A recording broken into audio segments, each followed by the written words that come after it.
Bonjour, ici Caroline Hébert, ton orthopédagogue. Est-ce que ça t'arrive des fois de te sentir un peu découragé face à un roman à lire ou à un texte un peu plus long? Ça t'en donne des fois même mal à la tête?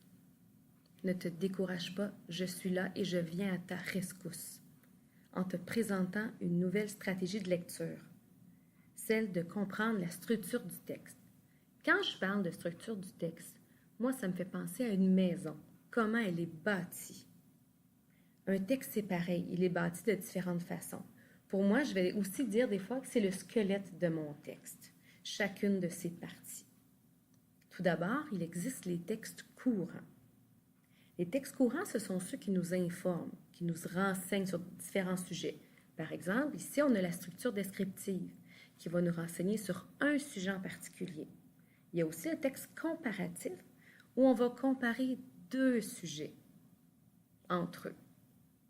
Ensuite, il y a les structures cause à effet où on va nous présenter un phénomène, par exemple les volcans. On va nous expliquer les causes et quels sont les effets.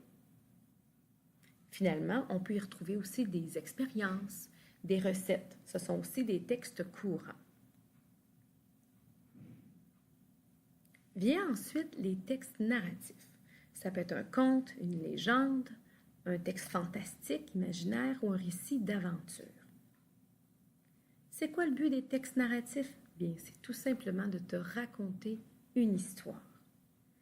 Comment c'est structuré un texte narratif? Comment c'est construit? Tout d'abord, tu as la situation initiale, de départ, où on te présente le personnage principal. Où se trouve le personnage en début de l'histoire, son lieu, et à quel moment ça se passe. Ça peut être une certaine heure, une saison, un moment de la journée. Vient ensuite l'élément déclencheur qui part mon histoire. Sans lui, il n'y aurait pas vraiment eu de suite. Ça peut être un problème, mais ça peut aussi être une mission que ton personnage doit accomplir.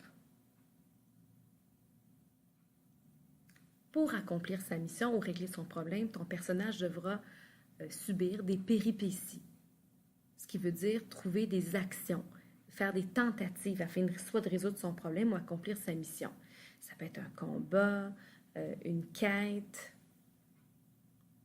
Et vient ensuite le dénouement. Finalement, ton personnage a trouvé une solution qui fonctionne. Donc, il va atteindre son but.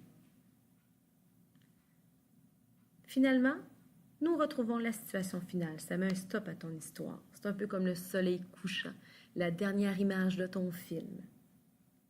Voici une autre façon de présenter la structure du récit, du texte narratif, sous forme de schéma.